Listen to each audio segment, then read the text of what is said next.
Bonjour à tous.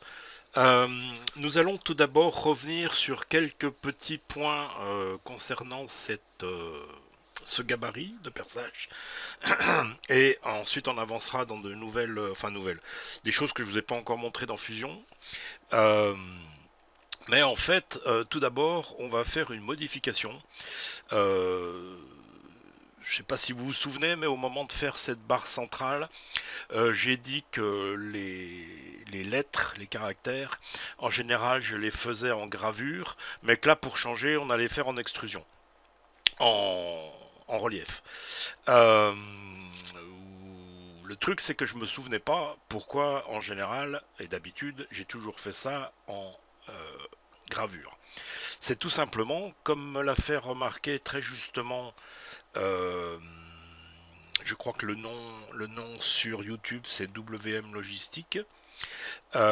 C'était une erreur parce que ces caractères en relief, au moment où on va donc pivoter, ce qu'on va faire si ça veut bien ici, euh, comme ça, on voit que la lettre ici, le caractère, il rentre.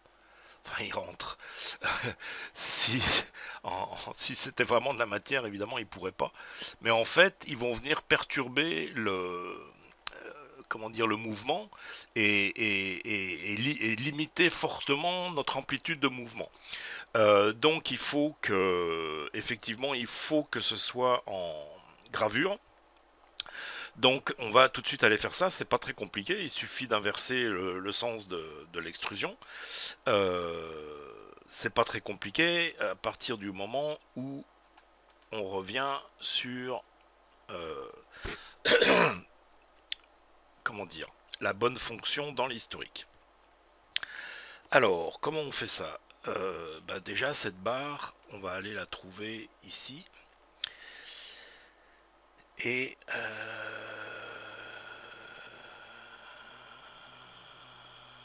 ça s'est passé plutôt vers la fin. Alors, si je... Ouais, tout ça, c'est en un seul body. Est-ce que ça... Ouais, pas vraiment. On va quand même aller regarder. C'est dans Find in Window. Ben non, c'est pas ce que je cherche. Bon. Alors, ça s'est fait vers la fin de toute façon. Euh, eh ben, ça doit être par là, puisque là, je vois que c'est un sketch numéro 3 sur la barre centrale. Et là, on a extrusion. Et là, on a... Oui, d'accord, ça, c'est les toutes dernières petites marques faites pour avoir comment dire, l'emplacement correct pour percer. Donc, ce qu'il nous faut, c'est cette fonctionnalité. Alors, on va sur Edit Feature. Pardon. Et l'opération, c'était Join. On va tout simplement mettre Cut. Et au lieu de 1, 2, on va mettre moins 1, 2. Et ça suffit. Voilà, c'est corrigé. On a maintenant nos caractères en gravure et on n'a plus, enfin, on a éliminé ce problème de frottement qui aurait limité l'amplitude du mouvement de notre gabarit. Bien, première chose de faite. Deuxième chose, je veux vous montrer, enfin, je vais en profiter pour vous montrer comment on peut aller mettre un logo, un graphisme, n'importe quoi, sur un objet de Fusion 360 pour la même chose, faire soit une gravure, soit le contraire, mettre en relief. Alors pour ça, il nous faut un format au fichier SVG. Euh, je vais pas vous faire la démonstration parce que c'est pas le moment. Enfin, je veux dire, on est sur Fusion 360, mais vous trouverez en ligne et éventuellement par la suite, je ferai peut-être un tutoriel sur comment convertir une image, un JPEG ou un PNG, quelque chose comme ça, en SVG. Donc SVG, c'est Je me souviens plus, c'est vecteur graphique. Je crois que c'est standard standard vecteur graphique ou équivalent. Voyons voir si je trouve. Non, c'est pas dans YouTube qu'on va chercher.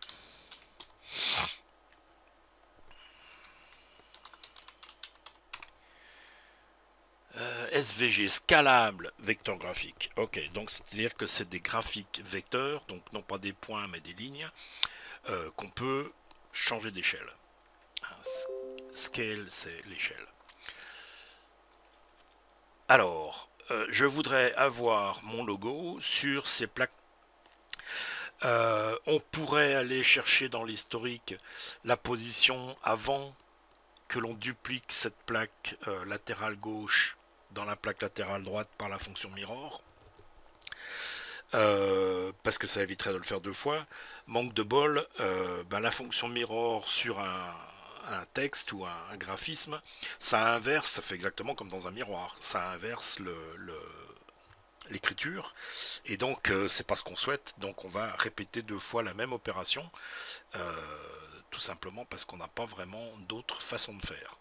Donc je vais aller sélectionner ma plaque latérale gauche, ici, on va même l'isoler, ça nous simplifie un peu la vie que de ne pas tout avoir. On va donc aller faire un sketch sur cette face. Et dans ce sketch, on va venir insérer donc un fichier au format SVG. Donc insert SVG. Il nous demande de sélectionner le fichier SVG qu'on veut. Le fichier que je veux, c'est le logo de Lebir CNC. Et voilà, on a notre fichier qui s'insère dans notre sketch. Le seul petit problème, c'est qu'il est à une échelle, enfin là, c'est énorme et c'est inutilisable. Donc, il nous demande donc la position qu'on réglera après. L'angle, là, on est au bon angle. Si on le souhaitait vertical, on peut aller modifier l'angle dans lequel on veut que ça soit. Donc l'échelle, là c'est 1 ou 100% si vous voulez.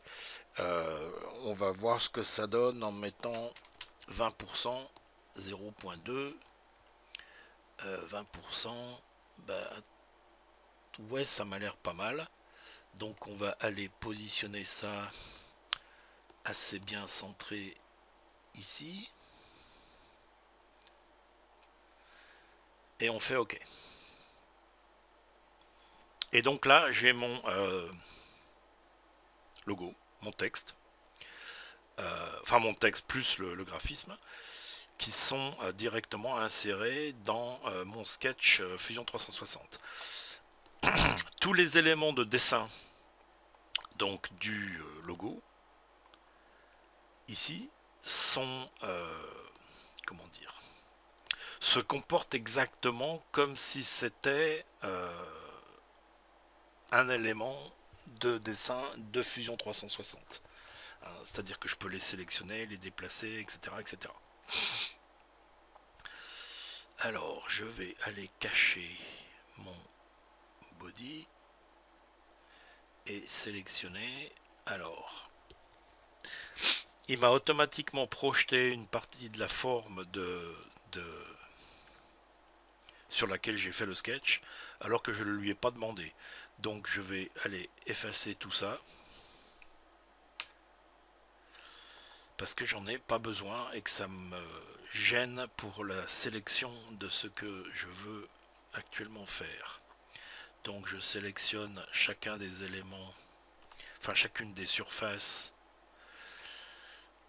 définies par le logo.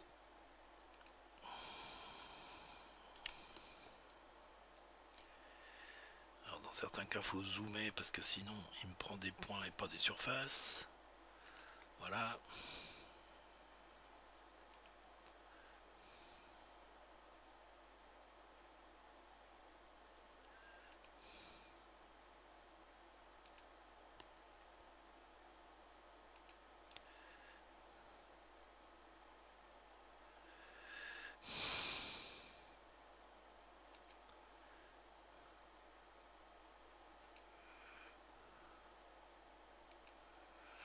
Voilà, donc là j'ai sélectionné ce que je voulais. Maintenant je peux aller lui dire que je veux un extrude sur donc ce body. Je fais un extrude alors chaîné de l'ensemble depuis l'objet, select cet objet et sur un côté, alors c'est pas un new body, c'est ni new component d'ailleurs. Pourquoi il me fait ça comme ça?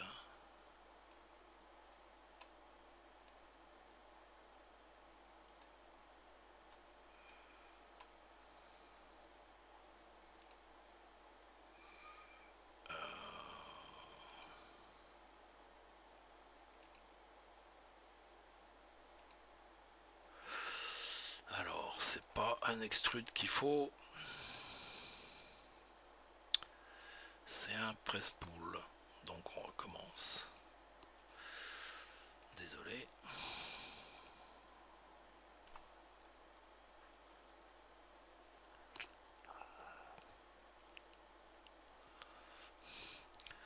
Alors attendez.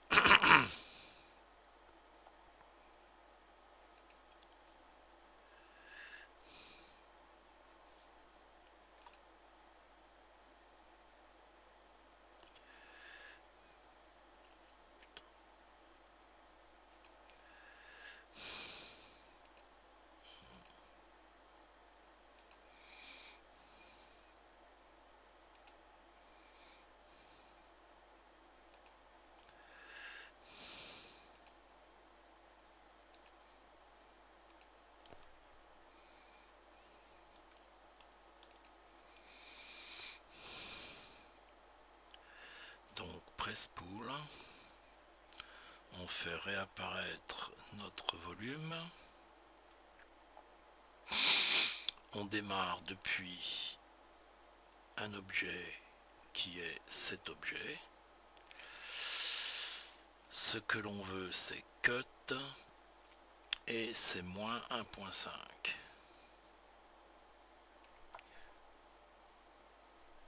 Moins 1.5. Voilà. Alors, c'est pareil, pourquoi le faire en gravure plutôt qu'en relief?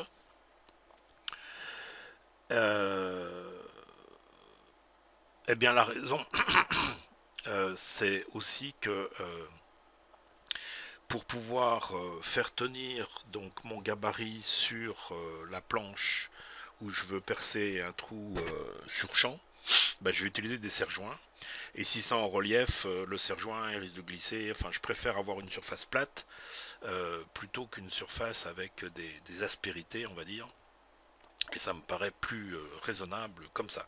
Bien, donc on a fait ça pour notre plaque latérale gauche. On va aller répéter exactement la même opération sur la plaque latérale droite. Qu'on va là aussi sélectionner et isoler.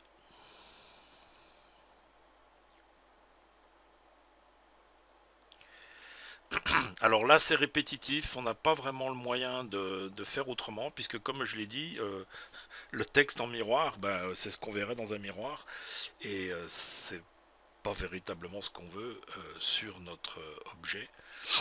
Donc on refait la même chose, sketch, create sketch, on crée un sketch sur cette face. Dans ce sketch, on importe notre SVG. Ici.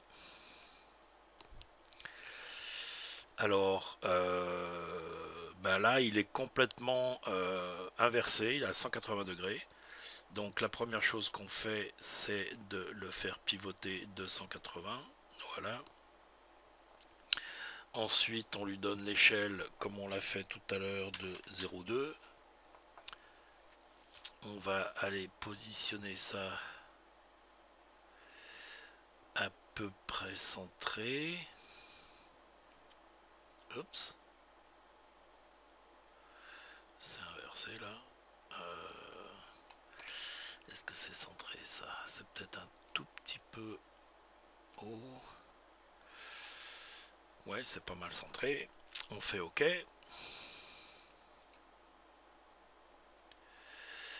De la même manière, on zoome pour sélectionner.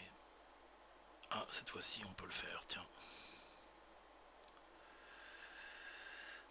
Donc, on va sélectionner les différents éléments de notre logo. Alors, bon, j'aurais pu, enfin, même si là, dans le logo, c'est attaché ensemble, si je ne voulais que la patte de l'ours, rien ne m'empêche de faire une, comment dire, une sélection, une échelle carrément plus grande, et de ne sélectionner que la patte de l'ours. Je veux dire, j'ai toute liberté, et comme je l'ai dit, tous les éléments se comportent exactement comme si c'était des éléments de sketch que j'avais fait, que j'avais dessiné avec Fusion, plutôt qu'importer un SVG. C'est une fois que c'est inséré, ça se comporte exactement de la même manière, ce qui est quand même bien pratique.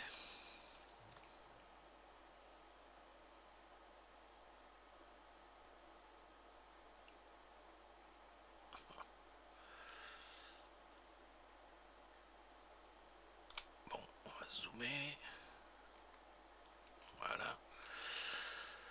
Donc on refait press pull depuis donc l'objet. L'objet c'est celui-ci. La distance c'est... Alors il va me le faire dans quel sens là? Oui, c'est bien moins 1.5. On va faire la même. Oui, moins 1.5. Pas d'angle. L'objet à couper, c'est ça. On lui dit OK. Et voilà, c'est fait. Et je peux aller un-isolate. Et j'ai l'ensemble de mon dessin. On va aller dire qu'on sélectionne ça. Voilà. Avec cette fois-ci le logo sur les plaques de chaque côté. Voilà. C'est juste pour faire joli. Mais c'est l'occasion de montrer comment aller insérer un graphisme sur un objet. Alors,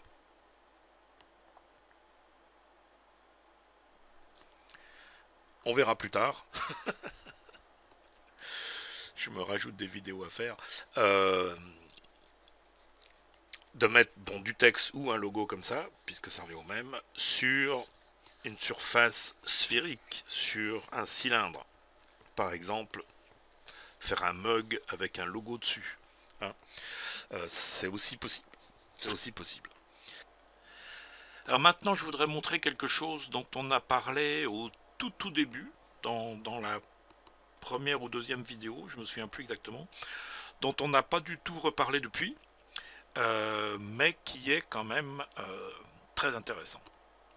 Alors, on va commencer par sauver notre gabarit sous un autre nom.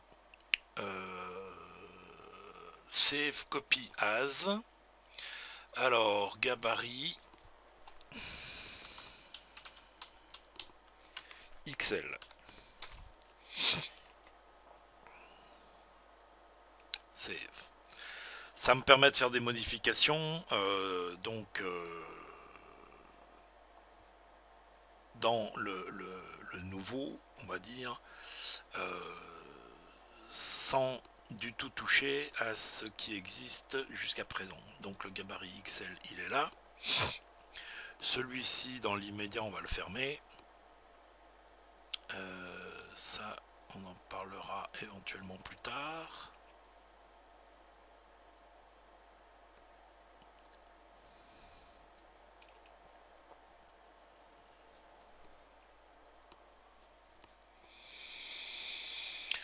Voilà, donc le gabarit XL, il est là. Alors, pour l'instant, évidemment, il est complètement identique. Il n'y a rien de changé. Alors donc, tout au début, si vous vous souvenez, on a parlé des paramètres. Et on a créé un certain nombre de paramètres, mais pour l'instant, on n'y a absolument pas touché. Alors que ces paramètres, ils entrent en jeu en fait beaucoup plus tôt. Donc, il est beaucoup plus logique de revenir avec, donc dans l'historique, je vais revenir avec mon curseur quasiment au départ.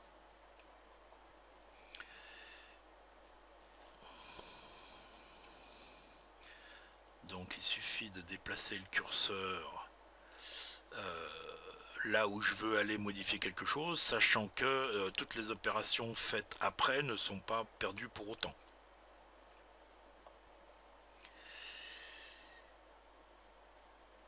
Voilà, alors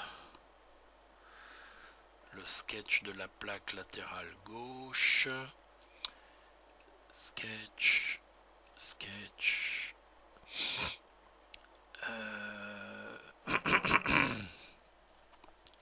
on a sketch, extrude sketch, on va revenir par là. On va revenir ici en fait. Et donc dans le sketch que l'on édite,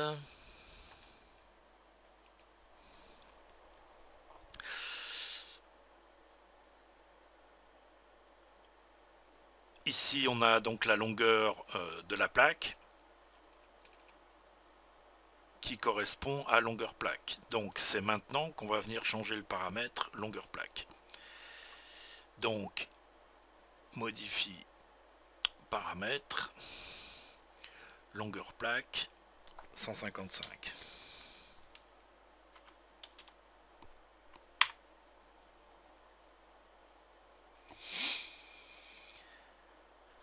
Et j'ai ma plaque qui fait 155.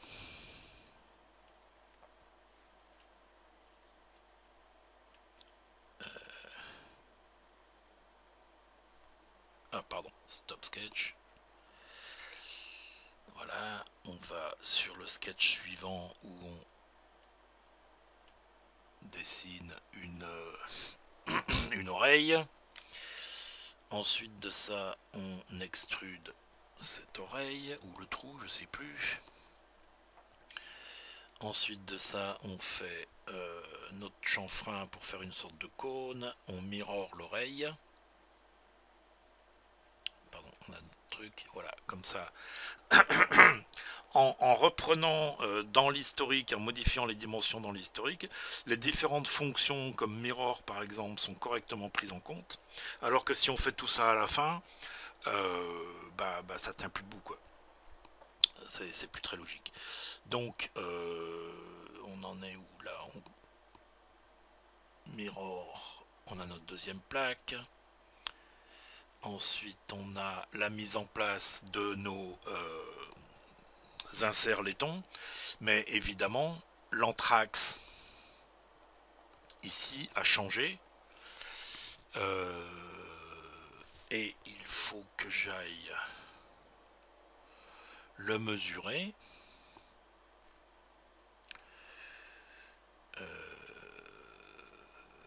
Donc ça n'a pas changé. L'anthrax, alors on va faire inspect.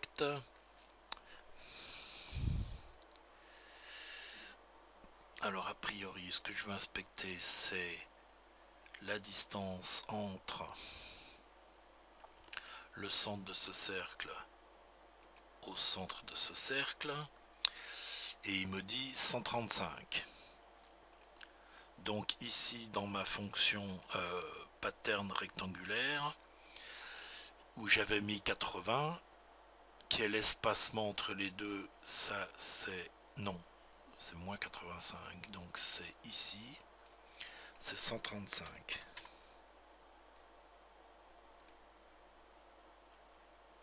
Ok. Je me suis trompé, j'ai pas pris la bonne dimension. Bon d'accord, c'est pas grave, on recommence. Edit feature. Donc là ici on avait 80, ça reste 80. Et les moins 85, ils deviennent moins 135. Voilà. Alors ensuite on a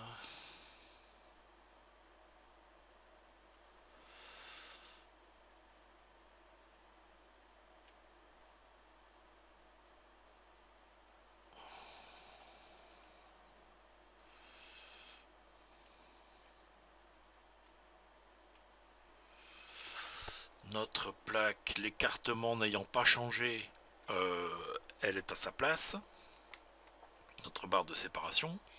Alors on a les différents trous, Ensuite on a un plan milieu. Ensuite on a ça.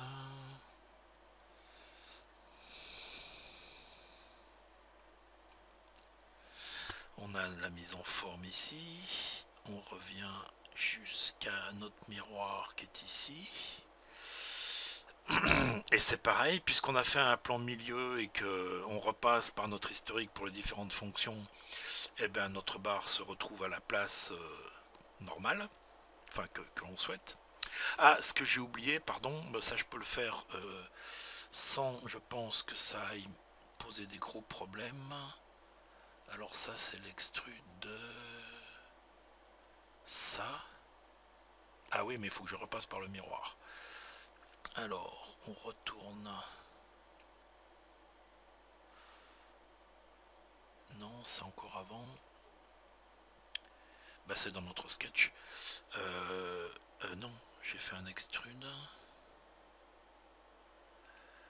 Alors, cette fonction extrude, c'est la distance, c'est hauteur plaque. Donc c'est maintenant que je vais changer la hauteur plaque. Ah oui, mais...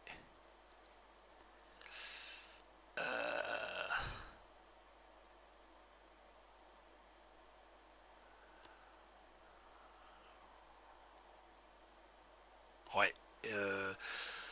Je la monte de... Puisqu'on part du bas, hein, c'est extrudé depuis le bas de ce sketch de 35 vers le haut. Et comme tout le reste enfin les barres de séparation sont, on va dire, posées dessus ici, je vais être 15 mm haut. Donc il faut que je fasse, effectivement, je modifie ma hauteur plaque de 50. Mais ensuite, il va falloir que je descende mes plaques de 15. Donc hauteur plaque, modifie paramètres, hauteur plaque ici. On la passe à 50.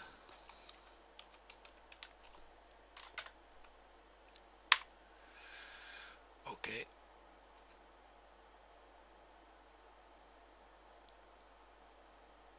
Et je la descends. Donc je vais faire ça ici. Move. Uniquement dans cette direction. De moins 15. Et à partir de là, on repart dans notre historique. Mais évidemment, mes inserts laitons ne sont plus en place. Donc on revient à la position du premier ici. Donc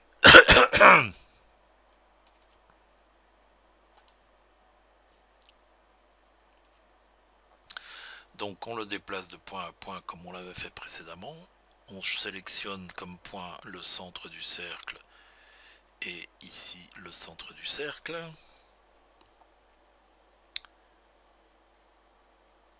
À part que c'est pas exactement comme on veut. Point d'origine.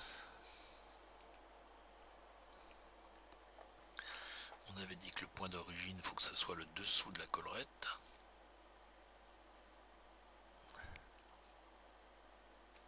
Voilà. Donc il est positionné convenablement. Excusez-moi. Ah, j'ai pas fait ça quand il faut.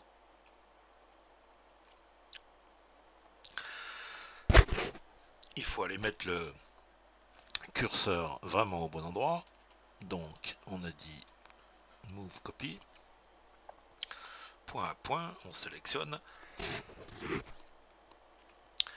le centre de ce cercle ici en bas.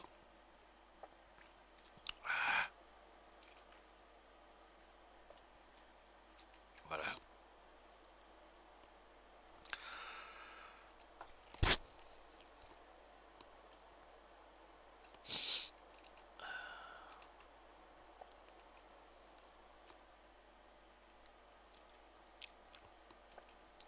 Donc le point origine, c'est le centre du cercle du bas. Le point destination, c'est le centre de ce cercle et c'est bien. Donc maintenant, je repasse dans mon...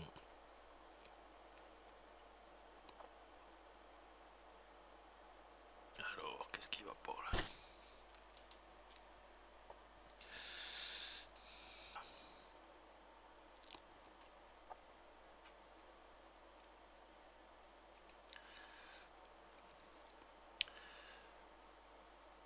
Point de destination. Capture position. Ok. Voilà.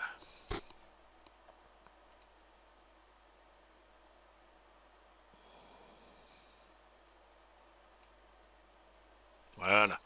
C'est le capture position que j'ai oublié, qui fait que la fonction qui est derrière et qui donc le pattern rectangulaire ne prenait pas en compte la nouvelle position. Bien, donc j'ai mes inserts letons en place. On continue. Alors s'il y a quoi que ce soit de spécifique à prendre en compte. Normalement on peut revenir à nos barres de séparation qui doivent se retrouver en place. Voilà. Alors évidemment, à chaque fois qu'on a des inserts, alors là je suis allé un peu trop vite.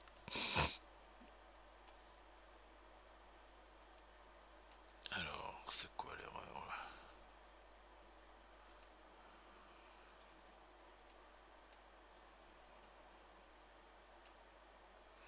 Voilà.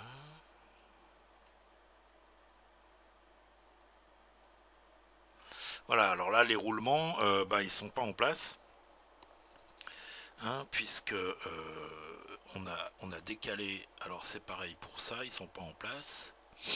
Bon mais ça à la limite on peut les supprimer, c'est pas bien grave. On va supprimer ça.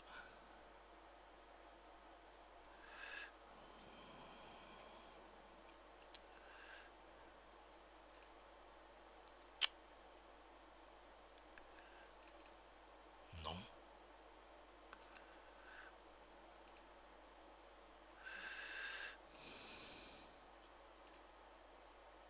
Non. Alors c'est ce body là que je veux remove. Voilà, j'en ai pas besoin. Et ici, c'est dans la barre miroir. Bodies, body 2, remove. Voilà. Donc, alors, on en est à... Tout ça, c'est bien. Voilà, ici, notre composant, puisqu'on a remonté de 35 mm, il faut qu'on fasse la même chose. Donc, on va le déplacer. Move. On le déplace vers le haut de 35 mm. Non, 35-50 de 15 mm, pardon. De 15 mm. On fait OK.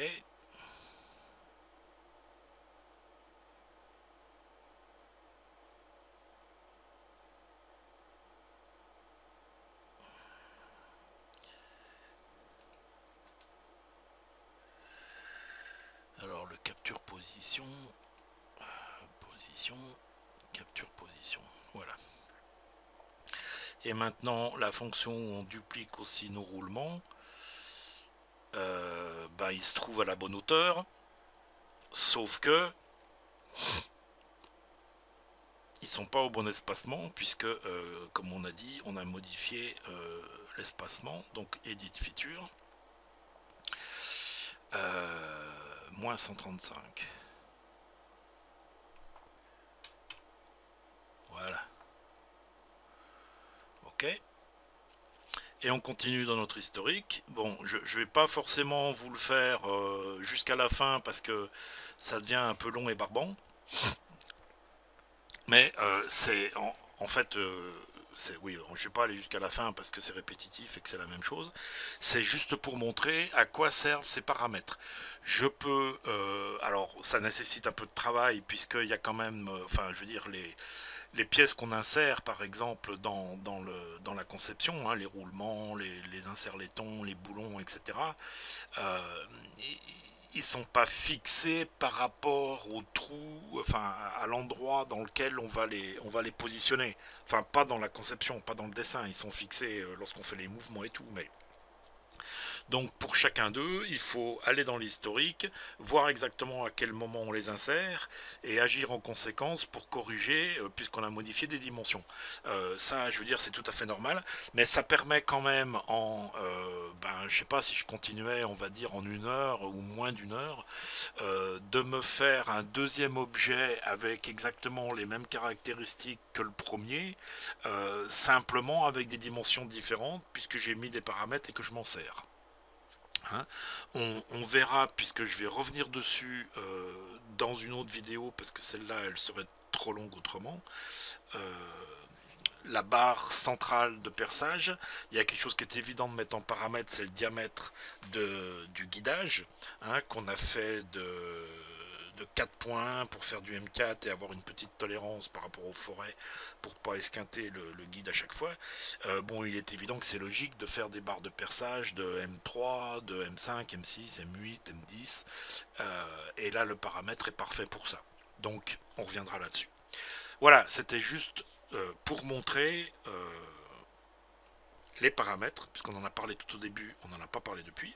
Et maintenant, on va continuer pour vous présenter quelque chose dont on n'a encore pas parlé, et on y reviendra bientôt.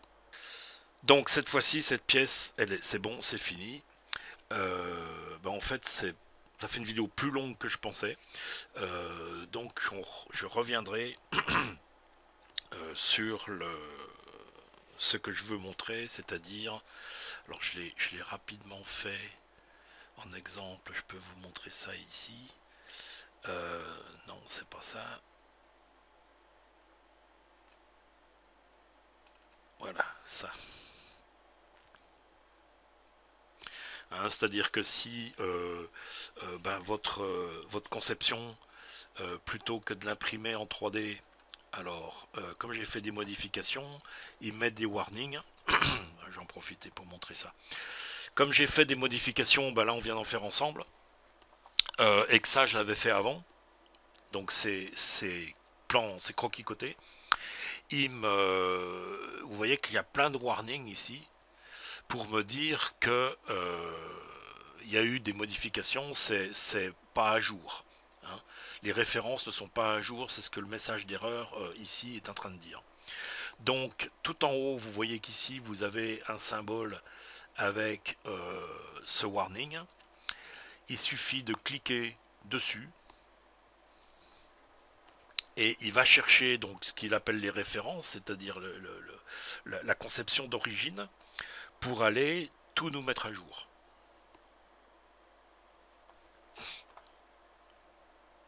Et vous voyez qu'il a rajouté par exemple ici le M4, le logo. Alors, oui, erreur. Enfin, erreur, non, mais j'en profite pour montrer quelque chose qui est quand même important. Puisque cette histoire de référence et de mise à jour, ça fonctionne pas que pour les croquis côté. Si vous avez un composant que vous dessinez à part et que vous insérez dans votre dessin en gardant le lien, lorsque vous faites une modification dans le composant de départ, vous aurez la même chose dans le composé, on va dire, c'est-à-dire dans l'ensemble. Il va vous mettre le même warning en vous disant que c'est plus à jour. Sauf que il vous fera pas de warning si vous n'avez pas sauvé ce que vous étiez en train de faire. Là, par exemple, si vous regardez dans le drawing, dans le croquis côté, on voit que les lettres sont en relief. Donc ça correspond à ce qui était avant. Ça n'a pas pris la dernière modification que je viens de faire. Et ça n'a pas pris la dernière modification que je viens de faire, tout simplement parce que je n'ai pas sauvé ce que j'ai fait. Donc là, si je veux garder les deux en même temps, il faut manuellement aller sauver ceci. Alors on peut aller, plutôt que de garder le truc bateau, on va mettre après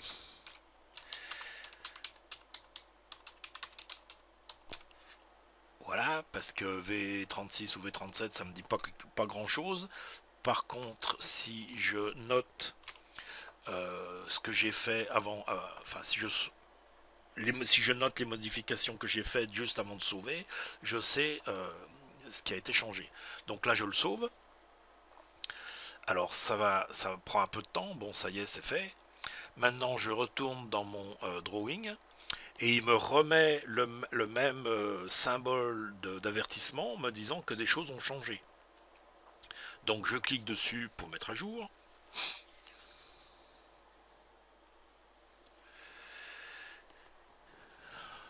Il fait donc sa mise à jour.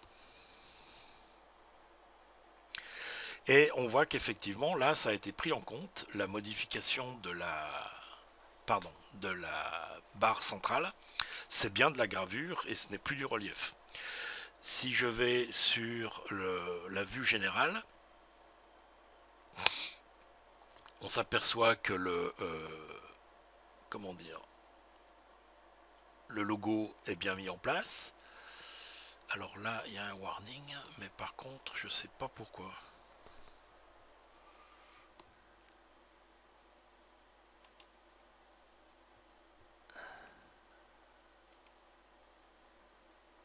Hein? Reassociate.